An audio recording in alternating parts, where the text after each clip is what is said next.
Good morning from Breazeale's Grocery Bluegrass. We're located here at 5109 Liberty Highway, Pendleton, South Carolina.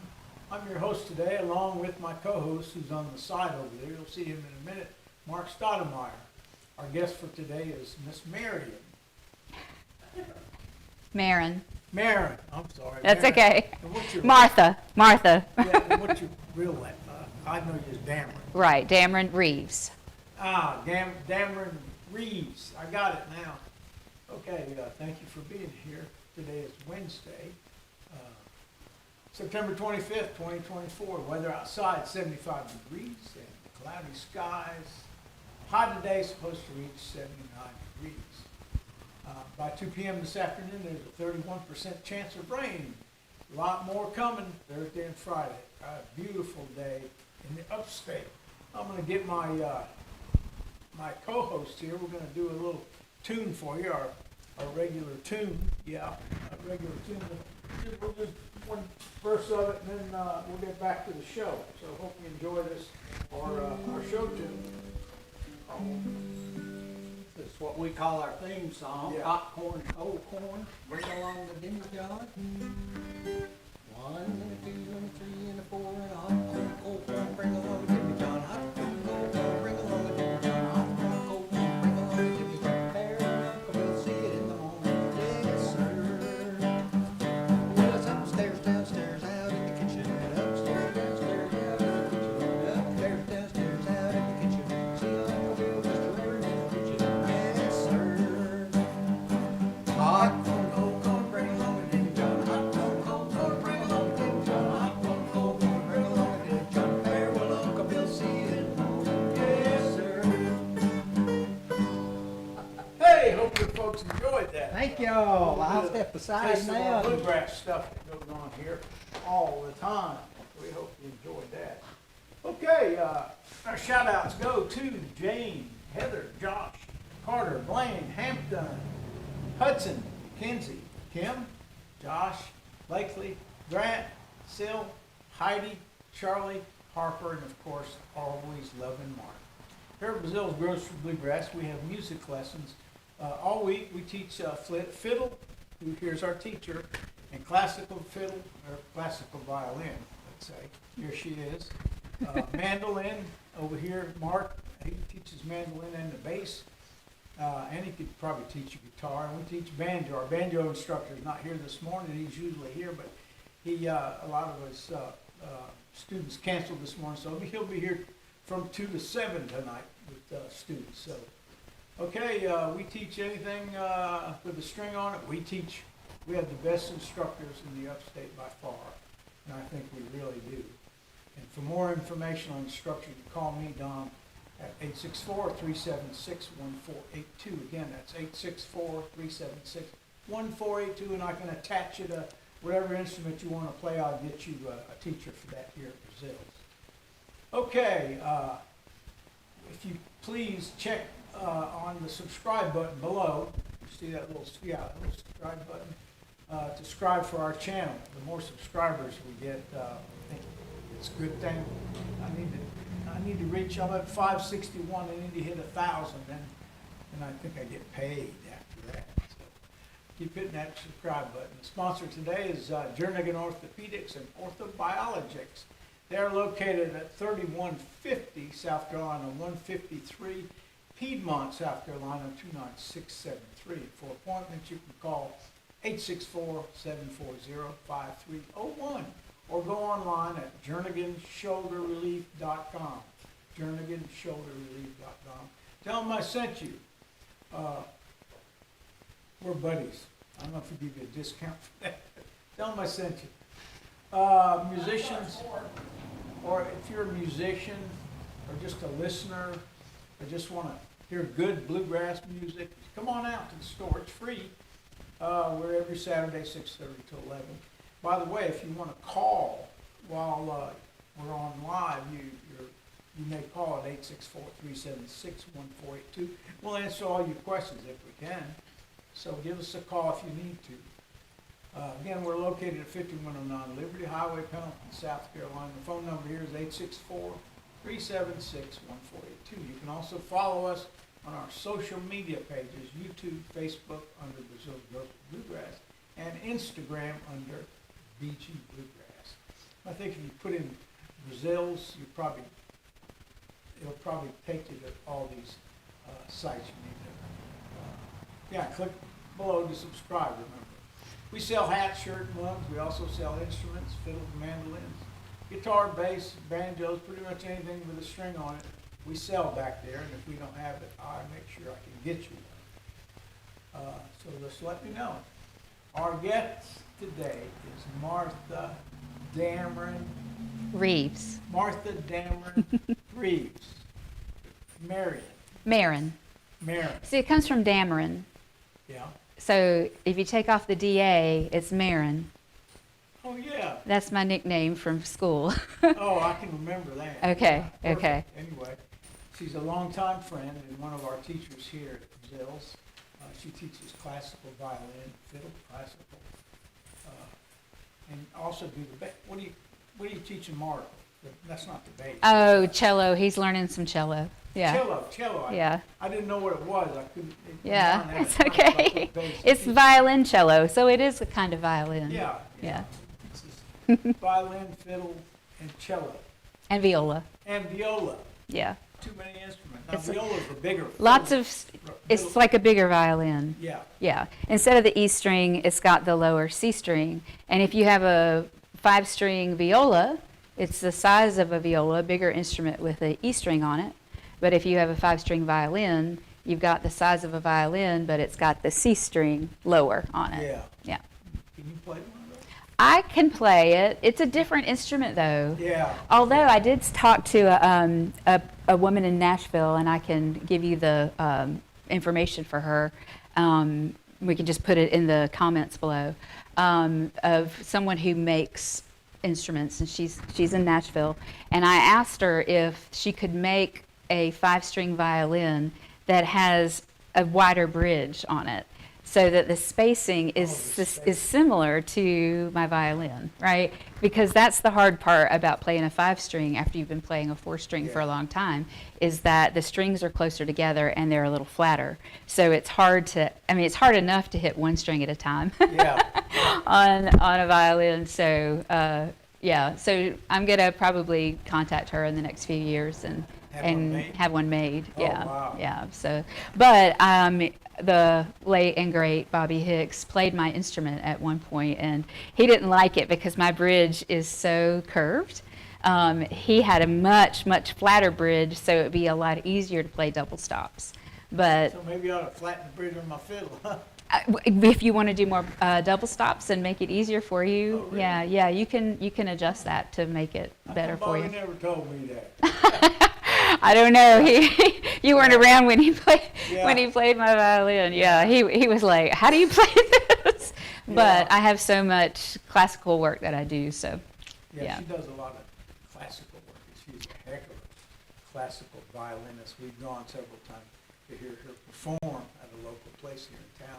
Well, I was just going to say Oh, that yeah. I am Talk an about Irish that. fiddler, too. So I have an Irish band called the New Time Travelers, and we're playing this Friday evening at the Irish pub, McGee's Irish Pub, Scott's Irish Pub. It's like the Yeah. long name for it, but Where is that it's located? downtown in Anderson. Downtown Anderson. Yeah, I can't remember the street that it's on. Yeah, Federal. that's It's not on. yeah. It's like the back of it is on Federal Street. Yeah. So it's across from the Arts Center there. So. Get a chance. When is it? Friday? 7 to 9 p.m. this 7 to Friday. 9 p.m. this Friday. And we usually play the last Friday of every month there. Put So that on your calendar. if you can't go this week, try us next month. Yeah, we've gone over there to listen to their group, and I'll tell you, they're fantastic, and their daughter plays the bass. Yeah, Correct. and she sings. Yeah, and she Yeah. sings as well, so they're a good group. Maybe we can get them to come to Breazeale's one time and do a show. That would be fun. Yeah. We'll have an Irish night. Yeah, we have an Irish night. Yeah, they let me play an Irish tune here every now and then. Oh, yeah, you can play anything you want. Right, it's part of the Yeah. root. It's the roots of this Yeah. root music, isn't it? That's right, that's right.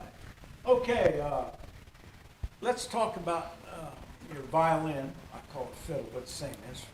Let's talk a little bit about your violin.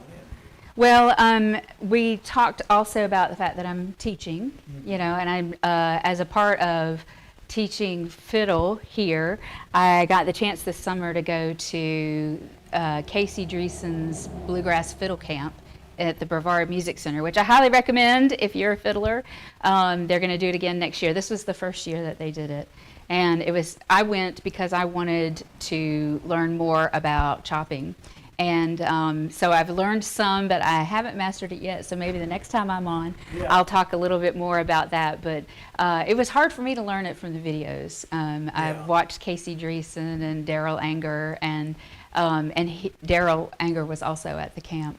And I've watched them, their videos, but I still needed this one-on-one explanation because I'd just been doing a basic chop. And they do all the really fancy things. So I was like, how do you make your bow do that? And it's a completely different skill. Yeah, so. Yeah, that's what you were saying before you went, because I can chop pretty good. Yeah. There's more to it than just Well, they add all types of different kinds of rhythms, and some of them are up bow and down bow, and I've always just done an up bow chop. And now I've learned how to do a down and an up bow chop, but I'm not that great at it yet. Yeah. So, I mean, I've played violin all my life pretty much, and so it's something that I need a lot of practice with. So if you're learning something new, especially on fiddle, you have to give yourself time. You can't, especially if you're an adult learner, right? You just have to give yourself time and know that you will be able to do a whole lot more than you can do right now, but it just takes a lot of practice. You just have to spend a lot of time. Yeah. It's the life of a musician, isn't it? You spend a whole lot of time all by yourself just so you can get up and play in front of a whole bunch of people. Well, a musician spends a whole lifetime and they still don't know. Right. All right. And it's hard to play for other musicians sometimes, if you, because you feel like maybe some people are judging you. But that's why this store is so wonderful, because people can just get up and play and get that experience. And playing in your room by yourself is a completely different feeling than getting up and playing for other people. So do it as much as you can, I say. Yeah. That's good advice. Yeah, because. Tell us more about that. Well, what I was going to say about the way that I teach. Sorry, I just made a noise on the microphone. I'm getting used to that. I actually spend a lot of time on form, and you see a lot of fiddle players play like this, right, with their instrument in front of them where they can see it. And if you've played that way all your life, it's probably not going to change. But when I get students that are early in playing, I try to get them a little bit more up on their shoulder. And I actually helped you change your shoulder rest as well. This is a wooden one, which I really like because it lets more of the vibrations of the instrument come through. But if you have your instrument in front of you, then you tend to bend your neck down like that, right? But some of it is because people are resting, right? They're resting their elbow and want to be able to see their instrument, which makes a lot of sense. But just know that if you're stretching your neck out, then you play a lot, you're eventually going to have issues with your neck and your shoulders. And also can add a lot of tension, which comes through your sound. So if you're not getting a better tone than you want, then it might be because you can't relax those muscles. So the reason to have it more up on your shoulder is just to let your head rest, and that your head holds your instrument and not your hand, because you have to have your hand free to play. So the other thing I was going to mention is that a lot of folks start and hold their instrument with their thumb or this part of their hand. And that helps it feel secure. However, it's going to limit your range of motion. So let's do an experiment. So if it's here, it's going to limit. Yeah, I call that Death Valley for violin, right? It's a V. That's violin, Death Valley. Yeah, exactly. So if you put your hand down by your side, put your violin hand, and then you just bring it up, then that relaxed, curved hand is really what you want. And you notice your hand. Now, so if you take that and you just wiggle the tips of your fingers as fast as you can. Yeah? Okay. Now, lean your hand back. Now wiggle your fingers. It hurts. It hurts actually for me. I can feel it in the back of my hand. All right. And also you're not going to get as much speed.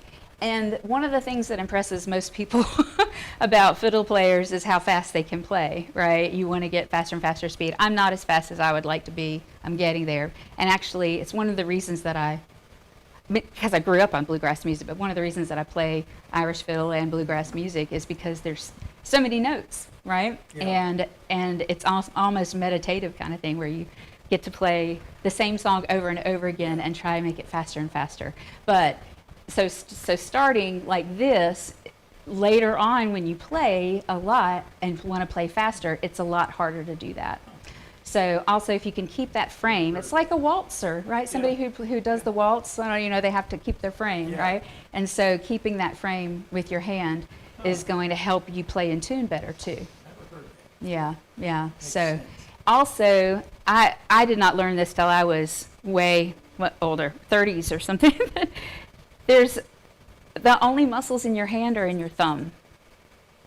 There's no muscles in here. These are all tendons. Is that the craziest thing? So it's just in your thumb? It's just in your thumb. The muscles that control your fingers are in your arm.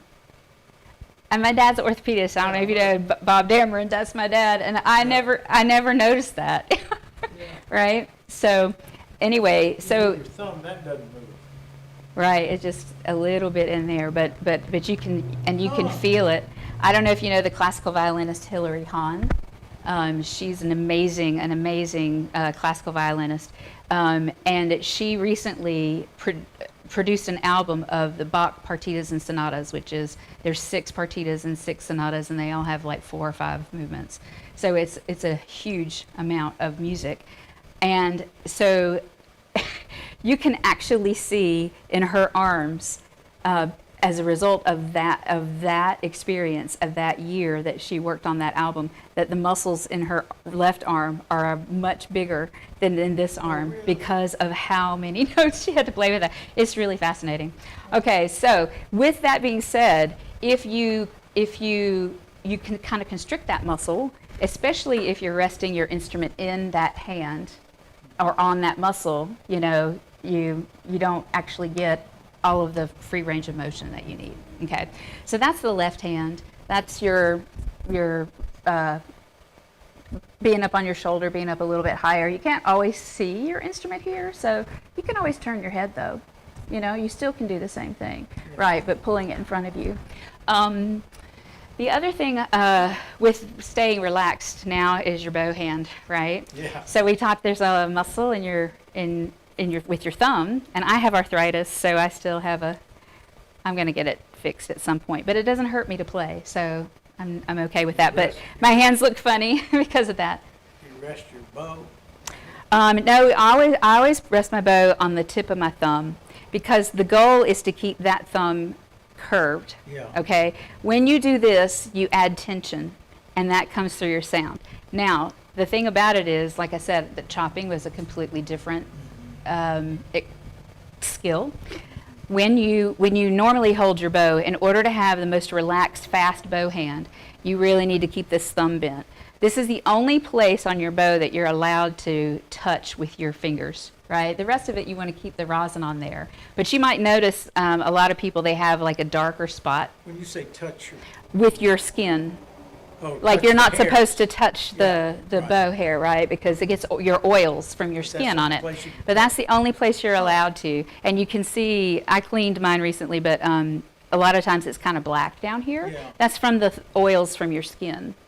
But you don't play like all the way down to the frog, you come close to it. So anyway, so what you want to do is keep this thumb curved, not like that, right?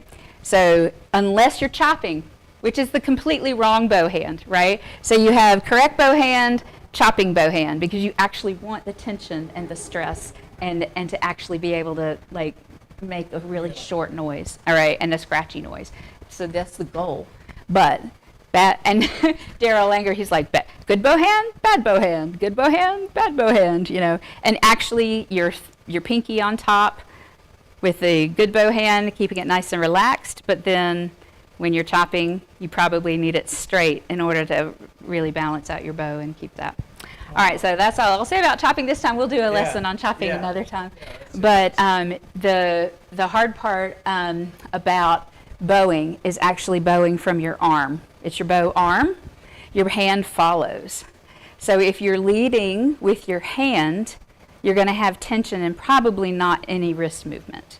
Okay? So it's like a ballerina, That's right? why I have my problem. Yeah, you lead with your hand. Yeah, I do the whole thing instead Yeah, of my wrist. yeah, and so you actually have to kind of feel the sensation from this part of your arm, Yeah. like here. So I'll grab my student's arm and flap it around. With my little kids, I go, stop hitting yourself, stop hitting yourself. Yeah. So just so they can get that idea. And then like if you're doing really fast motions, you actually throw the bow. Like you don't want to let go. Yeah. But you want to hold on really loosely. Throw the bow and then it comes back. Makes Okay. sense, yeah. So you want to have, and you keep this part of your arm quiet. I keep hitting my mic. I'm sorry, folks. You want to keep this part of your arm quiet. Okay. So the difference in sound, you can hear if I have my thumb straight and I have my pinky, if I have the tension all in my hand, I'm going to have, let's see, what song? We good? I think I can do this one. It's hard for me to do it wrong.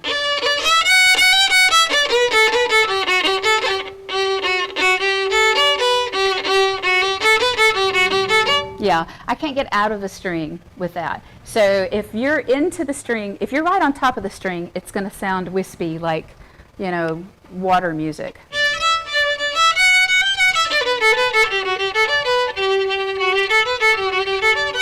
Okay, which sounds fine. Yeah.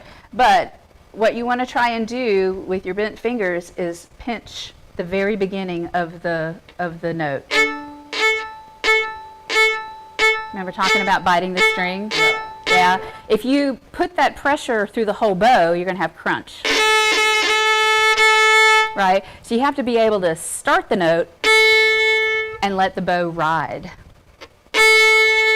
Right? And then if you're going faster, right, you start at just the beginning though. One thing, if you're trying to bite the string, sometimes you anticipate it and like crunch or choke the end of the note. Yeah. And that sounds like this. Right? Right? So you can't anticipate it. You just have to stop the bow. You can't crunch the bow. So if it's not biting the string,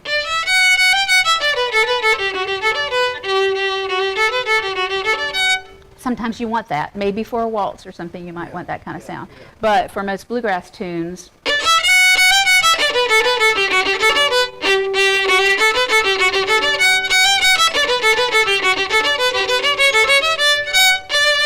yeah, you can hear the right? Keeps it nice and crisp, helps you keep the rhythm better and everything. People can follow you. You can just hear it more clearly and open. But if you stay in the string,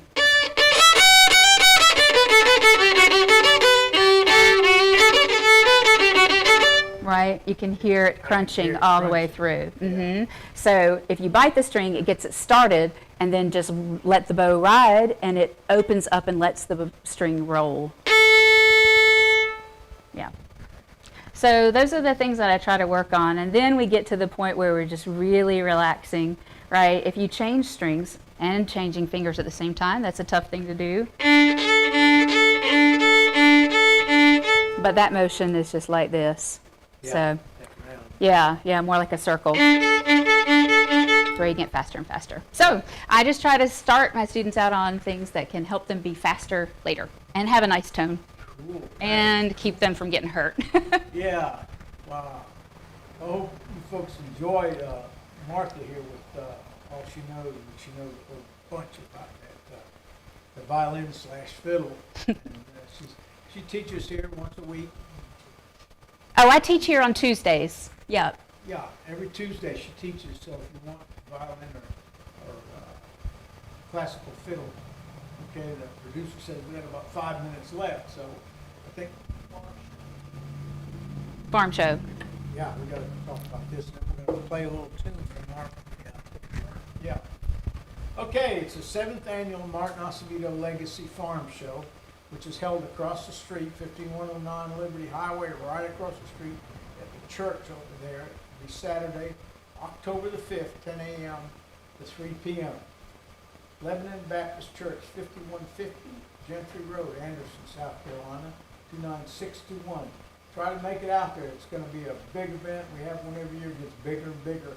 We large and small, new and old, all equipment is welcome. I don't care what you got, bring it on. And we ask that you please have all the equipment in place by 9 a.m. Because it opens at 10. So if you can have all your equipment in place by 9 a.m., we sure would appreciate it.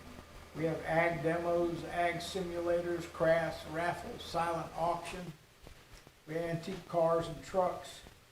And for food, we have hamburger, hot dog plates for sale, live bluegrass music, and all the proceeds benefit the Martin Acevedo Legacy Fund to promote youth in agriculture and music and community endeavors.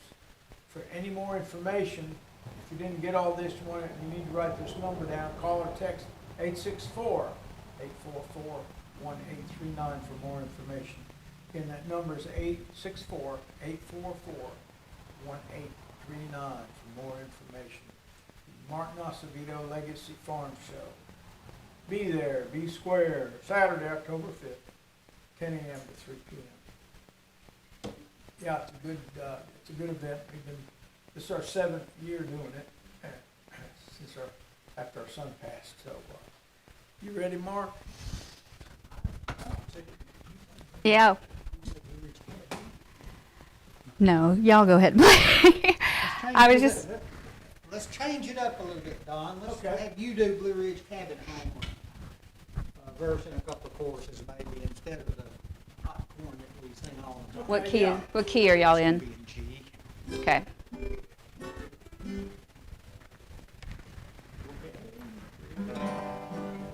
One, two, three, four, 1, 2, bears away. And on the soul of the mountainside, we're under the there I wander alone, to the pigs I call, with no reach far away. Oh, I love those hills, those dead guns, those blue ridge hills I run. When I die, won't bear me home down there, far away in my Blue Ridge Mountain home.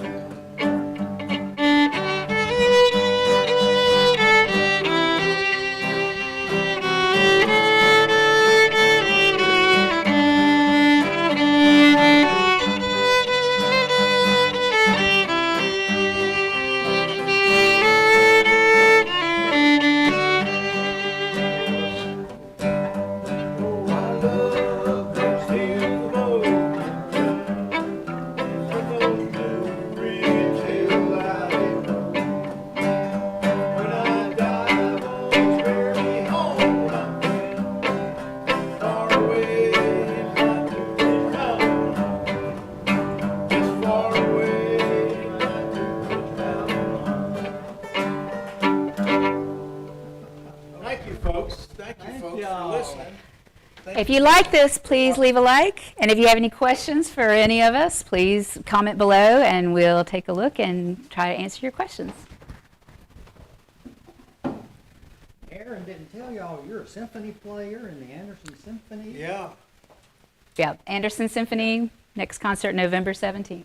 November 17th, next concert. Yeah, thank you for coming. Thank Mark. you. I appreciate you asking. We'll have you back again when you can talk more about this chop that I want to learn a little bit more about as well. Okay, all right, we'll do it. Thank you, Mark, for Okay. being our Good to co-host. be here. Thanks, Mark. Thank y'all. Okay, bye.